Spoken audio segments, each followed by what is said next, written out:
हाँ जी, good morning students. हाँ, last class में अपन ने ओक्टाहेड्रल और टेट्राहेड्रल के लिए अपन ने स्प्लिटिंग डायग्राम बना लिया था। आप लोगों को मैंने वो कोऑर्डिनेशन नंबर 4 के लिए ही, लेकिन वर्गाकार संकुल के लिए स्प्लिटिंग डायग्राम आप लोगों को मैंने क्लास में डिस्कस करके बनाया था। तो प्लीज जिसको पता है वो स्प्लिटिंग डायग्राम उसका जरूर बनाए कॉपी के अंदर। मैं उसको स्किप कर रहा हूं क्योंकि वो आपके सिलेबस में बहुत ही कम पूछता है, लेकिन आपको जरूर बनाना है टेट्राहेड्रल, पहले ऑक्टाहेड्रल का, उसके बाद में टेट्राहेड्रल का और उसके बाद में वर्गाकार संकुल का।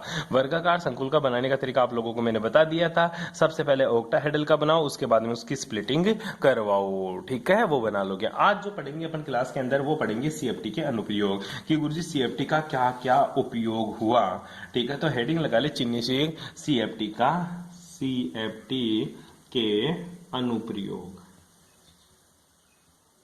क्या क्या सीएफटी के अनुप्रयोग है देख ले एक बार, छोटा सा टॉपिक है, ठीक है। सीएफटी के अनुप्रयोग का सबसे मोटा ही और मोटा जो उपयोग है भाई जी, वो आपको देखने को मिलता है गुरुजी। सबसे पहला इसका जो उपयोग था वो यही है, संकुल यौगिकों की ज्यामिति की ये व्याख्या करता है। किसकी व्याख्या करेगा? संकुल यौगिकों की ज्यामिति की व्याख्या, ज्यामिति की व्याख्या किसकी व्याख्या करता है? ये संकुल यौगिकों के ज्यामिति की ये व्याख्या करता है। बैठ गई बात समझ में? संकुल यौगिकों की ज्यामिति का मतलब सीधी सी बात है कि गुरुजी अष्टफलकीय कब बनेगा, चतुष्फलकीय कब बनेगा, वर्गाकार संकुल कब बनेगा, ठीक है, इसके बारे में कौन बताता है? तेरा सीएफटी इसके बारे में जानकारी देती है। और सीएफटी ही बताती है कि कोऑर्डिनेशन नंबर 4 का जो कंपाउंड्स हैं, सीएफटी ही बताएगी कि कोऑर्डिनेशन नंबर 4 का जो कंपाउंड है वो दो तरह की ज्यामिति रखता है। पहली जो ज्यामिति रखता है वो टेट्राहेड्रल रखेगा और दूसरी जो ज्यामिति रखता है वो स्क्वायर प्लेनर रखता है। स्क्वायर प्लेनर का मतलब होता है वर्गाकार समतलीय। इसी प्रकार सीएफटी बोलती है कि कोऑर्डिनेशन नंबर 6 का जो एलिमेंट है वो कौन सी ज्यामिति रखेगा बेटा जी? ऑक्टाहेड्रल ज्यामिति रखेगा, मतलब अष्टफल की ज्यामिति रखता है, ठीक है। और सीएफटी ही बताती है कि कौन सा लिगेंड, ठीक है, कि कौन सा लिगेंड मेरा स्ट्रॉन्ग फील्ड लिगेंड होगा और कौन सा लिगेंड मेरा वीक फील्ड लिगेंड होगा। इसी के आधार पर संकुल यौगिकों की वो ज्यामिति का निर्धारण करती है, ठीक है। बैठी बात समझ में? D8 जो विन्यास वाले धातु आयन होते हैं वो स्ट्रॉन्ग लिगेंड, कौन से रे भाई? जो D8 इलेक्ट्रॉनिक विन्यास वाले जो धातु आयन होते हैं वो किसके साथ है? वो गुरुजी स्ट्रॉन्ग फील्ड लिगेंड के साथ अगर जुड़े हुए हैं, किसके साथ? स्ट्रॉन्ग फील्ड लिगेंड के साथ अगर जुड़े हुए हैं तो वो कौन सी स्ट्रक्चर बनाते हैं? वो ज्यादातर स्क्वायर प्लेनर स्ट्रक्चर बनाते हैं। कौन सी स्ट्रक्चर बनाएंगे? स्क्वायर प्लेनर स्ट्रक्चर बनाता है। क्यों? क्योंकि गुरुजी इनके लिए जो डेल्टा का मान है, मतलब सीएफएससी का जो मान है वो काफी उच्च मात्रा में आता है। सीएफएससी का मान क्या आता है? काफी उच्च मात्रा में आता है, इसलिए इसकी जो स्ट्रक्चर होगी, ज्योमेट्री होगी, वो स्क्वायर प्लेनर देखने को मिलती है। बैठ गई बात समझ में? दूसरा सीएफएससी का क्या उपयोग है जी? गुरुजी जो दूसरा उपयोग है सीएफटी के, वो दूसरा उपयोग ये है कि संकुल यौगिकों के चुंबकीय गुणों की व्याख्या, किसकी व्याख्या करता है ये? संकुल यौगिकों के चुंबकीय गुणों की व्याख्या, चुंबकीय गुणों की व्याख्या कौन करता है? कौन करता है? सीएफटी। कौन करता है? सीएफटी, ठीक है। कि चुंबकीय गुण क्या है क्या नहीं है वो भी कौन बताता है? तेरा सीएफटी। ध्यान दे, सीएफटी बोलती है, सीएफटी क्या बोलती है? सीएफटी बोलती है कि स्प्लिटिंग के बाद, मतलब विपाटन के बाद, किसके बाद? विपाटन के बाद उपस्थित, क्या रे? उपस्थित अयुग्मित इलेक्ट्रॉन, अयुग्मित इलेक्ट्रॉन किसके बारे में बताते हैं? चुंबकीय गुणों के बारे में बताते हैं। मतलब डी कक्षक में उपस्थित अयुग्मित इलेक्ट्रॉन, ये तो डायरेक्ट वीबीटी बोलती थी, सीएफटी क्या बोलती है? डी कक्षक में स्प्लिटिंग के बाद में अगर कोई अनपेड इलेक्ट्रॉन उपस्थित है तो वह चुंबकीय आघूर्ण के लिए जिम्मेदार होगा, चुंबकीय गुण बताने के लिए जिम्मेदार होगा। अगर अयुग्मित इलेक्ट्रॉन उपस्थित है, अगर अनपेड इलेक्ट्रॉन उपस्थित है, कब? डी कक्षकों के विपाटन के बाद। किसके बाद रे? डी कक्षकों के विपाटन। विपाटन का मतलब सीधा सा है बेटा, स्प्लिटिंग डायग्राम बना दिया, यहां पे अनपेड इलेक्ट्रॉन उपस्थित है, ठीक है, तो वो तो बीबीटी बताती थी, लेकिन सीएफटी क्या बोलती है कि कक्षक यहां चले गए, इलेक्ट्रॉन यहां चलने के बाद में यहां स्प्लिट हो गए, स्प्लिट मतलब विपाटन हो गया। अब विपाटन के बाद में अगर इनमें अनपेड इलेक्ट्रॉन उपस्थित है तो वह यौगिक मेरा क्या होगा? वह यौगिक गुरुजी मेरा अनुचुंबकीय होगा। अनपेड इलेक्ट्रॉन उपस्थित है तो यौगिक क्या होगा? अनुचुंबकीय होगा। और अनपेड इलेक्ट्रॉन अगर अनुपस्थित है तो वह यौगिक क्या होगा मेरा? प्रतिचुंबकीय होगा। क्या होगा रे?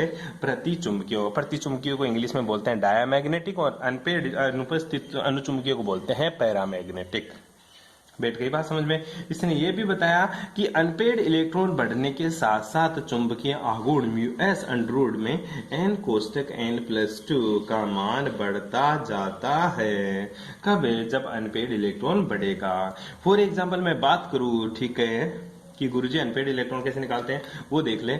जैसे मैं बात करूं, तेरे पास एक संकुल दे दिया K3Fe(F6), ठीक है, तो सबसे पहला क्वेश्चन यही है कि गुरुजी इसमें ऑक्सीडेशन स्टेट क्या है? ठीक है, ऑक्सीडेशन स्टेट निकालेंगे तो सीधा सा है 6 माइनस है, ऊपर 6 प्लस है, 3 माइनस कर देंगे तो +3 इसकी ऑक्सीडेशन स्टेट आ जाएगी। नहीं गुरुजी मेरे तो पल्ले ही ना पड़ा, नहीं पड़ा तो देख ले भाई साहब, इसकी कितनी ऑक्सीडेशन स्टेट? 3 है गुरुजी, +1 के में होता है, x मेरे को इसकी निकालनी है, माइनस का 6 ये रहा बराबर 0, ऊपर चार्ज नहीं है, तो 3 + x माइनस का 6 बराबर कितना? 0, तो x बराबर कितनी आ जाती है? +3।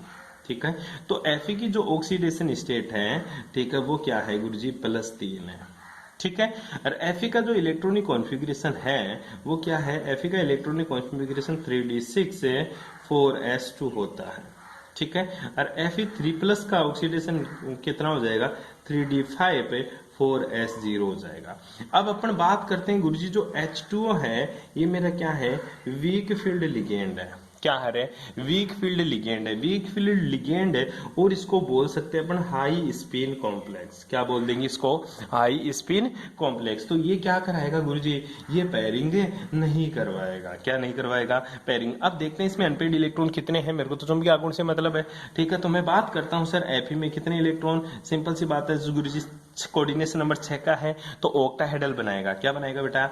ऑक्टाहेड्रल। तो ये देख ले, मैं डायरेक्ट ही बात करता हूं, 1 2 3 4 और 1 5 इलेक्ट्रॉन कितने? 5, 1 2 3 4 5। ठीक है, स्प्लिट होगा? बिल्कुल होगा गुरुजी। 3 तो कहाँ? नीचे, और 2 कहाँ रे? ऊपर। अब H2O क्या है मेरा? वीक फील्ड लिगेंड है। H2O क्या है मेरा? Weak field ligand. 3 तो भर दे, 1 2 3। उसके बाद में स्प्लिटिंग होगी या नहीं होगी? H2O के पास गया, H2O बोला क्या हूं मैं? Weak field ligand. मेरी हिम्मत नहीं है मैं इसको स्प्लिट करा सकूं, मेरी हिम्मत नहीं है मैं पेयरिंग करा सकता हूं, तो 2 इलेक्ट्रॉन कहाँ जाएंगे? ऊपर जाएगा। कहाँ जाएगा रे? ऊपर जाएगा। बैठ के पास समझे? तो T2G में कितने इलेक्ट्रॉन अनपेड? 3, और EG में भी कितने सर? 3 अनपेड इलेक्ट्रॉन है। क्यों? क्योंकि जब H2O और फ्लोरीन, सॉरी यहाँ पे फ्लोरीन है, यहाँ पे फ्लोरीन है, तो फ्लोरीन भी तेरा वीक फील्ड लिगेंड है। ठीक है, फ्लोरीन भी क्या है तेरा? Weak field ligand. और वीक फील्ड लिगेंड के लिए हमेशा एक रूल याद रखना, पेयरिंग एनर्जी, मतलब पेयरिंग, इसको पेयर करवाना, जो पेयरिंग एनर्जी होती है इस वीक फील्ड लिगेंड के लिए, उसका मान क्या होता है बेटा? हमेशा ही ज्यादा होता है compare to splitting energy delta naught. क्यों? अगर पेयरिंग एनर्जी का मान ज्यादा है, मतलब पेयरिंग कराने में इसको ज्यादा एनर्जी की रिक्वायरमेंट है, इसलिए वो पेयरिंग नहीं करवाता, क्या करवा देता? ऊपर भेज देता है। ठीक है, किसके लिए? वीक फील्ड लिगेंड के लिए। और तेरा जो स्ट्रॉन्ग फील्ड लिगेंड है ना बेटा, उसके लिए ध्यान रखना हमेशा पेयरिंग एनर्जी का मान कम होता है डेल्टा नोट से, इसलिए स्ट्रॉन्ग फील्ड लिगेंड हमेशा पेयरिंग करवाता है। बैठ गई बात समझ में? तो अनपेड इलेक्ट्रॉन कितने रहे यहाँ पे गुरुजी? यहाँ पे अनपेड इलेक्ट्रॉन 5 है, काउंट कर ले, 1 2 3 4 5। CFT बोलती थी स्प्लिटिंग के बाद में अनपेड इलेक्ट्रॉन काउंट कर, VBT बोलती थी पहले ही बता दे। ठीक है। तो अनपेड इलेक्ट्रॉन 5 है, तो म्यू का मान कितना आ जाएगा, अंडर रूट ऑफ 5 कोष्टक 5 प्लस 2, तो कितने हो गए 7, 7 को 5 से गुणा करेंगे तो 35, तो कितना आंसर आ जाएगा 4.9। कितना आ जाएगा रे बेटा 4.9 इसका आंसर आ जाएगा। चुंबकीय आघूर्ण निकाल सकते हैं इससे। बैठ गई बात समझ में। यूनिट लिखना मत भूलना, क्या है, बोर मैग्नेटॉन। बैठ के बात समझ में। एक दूसरा एग्जांपल लेते हैं अपन स्ट्रॉन्ग फील्ड लिगेंड का, और उसका भी अपन निकाल के देखते हैं। ठीक है, छोटा सा एग्जांपल है। मैं एग्जांपल लेता हूं तेरा कोबाल्ट का NH3 के साथ, कोबाल्ट और NH3 का होल 6। ठीक है, इसकी ऑक्सीडेशन स्टेट ऑलरेडी इसने +3 दे दी। और तेरे को पता है कि जो सर NH3 होता है, ठीक है, ये क्या है, मेरा स्ट्रॉन्ग फील्ड लिगेंड है। क्या है रे, स्ट्रॉन्ग फील्ड लिगेंड। अच्छा, तेरे को पता नहीं होता कि कौन सा स्ट्रॉन्ग होता है कौन सा वीक होता है। ध्यान दे लेना एक बार के लिए, छोटा सा याद कर लेना इसको कि कौन सा स्ट्रॉन्ग फील्ड लिगेंड होता है, कौन सा क्या होता है, मेरा वीक फील्ड लिगेंड होता है। जैसे मैं CO की बात करूं, जैसे मैं NO की बात करूं, जैसे मैं NH3 की बात करूं, ठीक है, जैसे मैं CN की बात करूं, ठीक है, ये सारे के सारे मेरे स्ट्रॉन्ग फील्ड लिगेंड होते हैं। क्या होते हैं, स्ट्रॉन्ग फील्ड लिगेंड होते हैं। इधर चल, ये H2O हुआ, और ये क्या हुआ, मेरा फ्लोरीन हुआ, क्लोरीन हुआ, ब्रोमीन हुआ, आयोडीन हुआ। ठीक है, ये सारे के सारे क्या होते हैं गुरुजी, मेरे वीक फील्ड लिगेंड होते हैं। और ये सारे के सारे मेरे क्या होते हैं, स्ट्रॉन्ग फील्ड लिगेंड। और ये क्या होते हैं, वीक फील्ड लिगेंड। तू इतना सा याद रख ले। हालांकि इसका मेथड अलग होता है, पर तेरे को याद करने के लिए याद कर ले। NH3 strong field ligand. और तेरे को मैंने बताया कि जो गुरुजी स्ट्रॉन्ग फील्ड लिगेंड होता है उसके लिए पेयरिंग एनर्जी का मान क्या होता है, कम होता है कंपेयर टू डेल्टा नोट। तो मतलब वो पेयर करवाएगा, मतलब वो क्या कराएगा, पेयरिंग करवाएगा। तो चलते हैं कोबाल्ट +3 में। ठीक है, और कोबाल्ट +3 का जो ऑक्सीडेशन का, कोबाल्ट +3 का जो इलेक्ट्रॉनिक कॉन्फ़िगरेशन होता है +3 में, वो क्या होता है बेटा, वो होता है सर 3d6 4s0, क्योंकि 3d7 4s2 होता है, +3 के अंदर क्या हो जाएगा 3d6 4s0। बैठ गई बात समझ में। नेक्स्ट देखिएगा, अब डी के अंदर कितने हैं, 6। डी के अंदर कितने हैं बेटा, 6। 1 2 3 4, 6 इलेक्ट्रॉन भरते, 1 2 3 4 5 6। अब वीबीटी के अनुसार तो 4 अनपेड इलेक्ट्रॉन है। अब सीएफटी के पास चलते हैं। सीएफटी बोलती है स्प्लिटिंग करा, पहले करा दिया भाई साहब। कोऑर्डिनेशन नंबर 6 है, तो ऑक्टाइडल की तरह स्प्लिटिंग करा दिया ऑक्टाइडल की तरह। ये तो मेरा ईजी हो गया, और ये मेरा क्या हो गया, T2G हो गया। बैठ के पास समझे। वो बोला 2 और 2 4, 2 6 इलेक्ट्रॉन है, 6 इलेक्ट्रॉन भरा, एक एक तो भर दे पहले, 1 2 3 तो भर दिए सर। अब चलते हैं NH3। NH3 बोला मैं स्ट्रॉन्ग फील्ड लिगेंड हूं, मेरी पेयरिंग एनर्जी में कम जोर आता है मेरे को ऊपर भेजने की तुलना में, क्योंकि ये टोटल डिस्टेंस कितनी है तेरी, डेल्टा नोट। तो ये बोलता है कि मैं तो पेयरिंग करा लूंगा, ऊपर नहीं भेजा जाता मेरे से। तो बोलता पेयरिंग करा लेता हूं, 1 2 3, ठीक है, 2 और 2 4 2 6, तो पेयरिंग करवा लिया, पूरी की पूरी पेयरिंग करवा ली। वीबीटी तो बोलते मेरे पास 4 अनपेड इलेक्ट्रॉन है, और सीएफटी क्या बोलते मेरे पास तो अनपेड इलेक्ट्रॉन कितने हैं, 0। तो n की वैल्यू कितनी आ गई बेटा जी, 0। n की वैल्यू कितनी आ गई, 0। n की वैल्यू 0 आ गई, तो म्यू का मान कितना हो गया, म्यू का मान √ 0 कोष्टक 0 + 2 बराबर कितना हो गया, 0 बोर मैग्नेटॉन। मतलब ये क्या होगा, अनुचुंबकीय होगा या प्रतिचुंबकीय गुरुजी, ये क्या होगा, प्रतिचुंबकीय होगा, क्योंकि अनपेड इलेक्ट्रॉन क्या है, 0। और इससे पहले वाला जो एग्जाम्पल था वो क्या था तेरा, चुंबकीय था। क्या था, अनुचुंबकीय था। बैठ गई बात समझ में। एक छोटा सा बात बता दूं तेरे को, ठीक है, अनपेड इलेक्ट्रॉन सर ये रूट कैसे सोल्व करूं। हालांकि मैंने आप लोगों को बता दिया होगा रूट सोल्व करने का तरीका, कुछ ही नहीं है बेटा, जितने अनपेड इलेक्ट्रॉन है उसके आगे 0.9 लगा देना। ठीक है, अगर अनपेड इलेक्ट्रॉन 1 है तो म्यू का मान आता है बेटा 1.73, बस ये बात याद रखना। ठीक है, बैठ गई बात समझ में। कितना आ जाएगा, सॉरी, अनपेड इलेक्ट्रॉन 1 है तो 1 की वैल्यू 1 + 3 √3 का मान कितना होता है 1.732। और अनपेड इलेक्ट्रॉन 2 है तो म्यू का मान कितना आ जाएगा, 2 का है तो बेटा 0.9 लगा दे, 2.9। अगर अनपेड इलेक्ट्रॉन 3 है तो म्यू का मान कितना आ जाएगा, 3.9। अगर अनपेड इलेक्ट्रॉन 4 है तो म्यू का मान क्या आ जाएगा, 4.9। बस ये बात आप लोगों को ध्यान में रखनी है, कर लेगा ऐसा। ठीक है, कोई क्वेश्चन दे दे गुरुजी कि मेरे पास चुंबकीय आघूर्ण का मान कितना है, म्यू का मान √15 है, तो बताओ अनपेड इलेक्ट्रॉन कितने हैं, तो बताओ n का मान कितना होगा। तो तेरे को सीधी सी बात है, √15 है जी। ठीक है, √15 किसके, 16 से सर 1 का मतलब 3.9 है।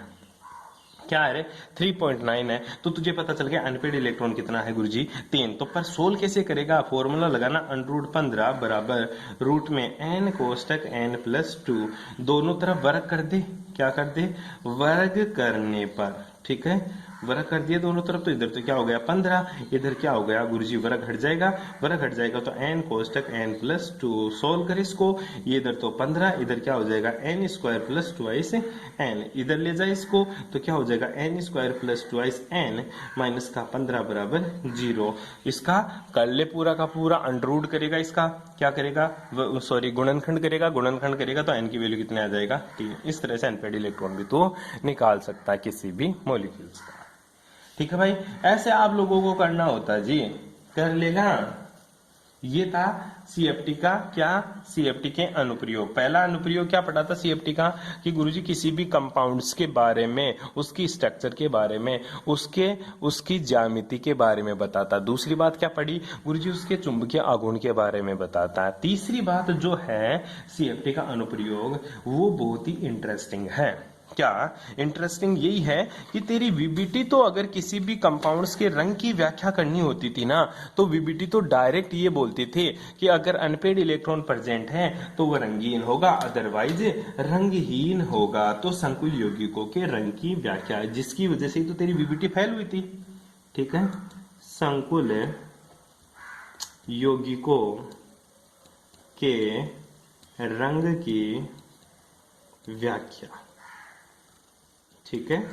वीबीटी फेल क्यों हुई थी, वीबीटी फेल होने का राज ये था, वो रंग संकुल यौगिकों के रंग की व्याख्या नहीं कर पाई थी, क्योंकि D0 आ गया था किसका, Mn+7 का, तो उसको बोला कि ये तो रंगीन होगा, लेकिन सीएफटी बोलती है कि ये तो रंगीन होगा। अब सीएफटी बताएगी कैसे रंगीन हुआ वो, ठीक है, ये बात करेंगे अपन नेक्स्ट क्लास में। Thanks for cooperation.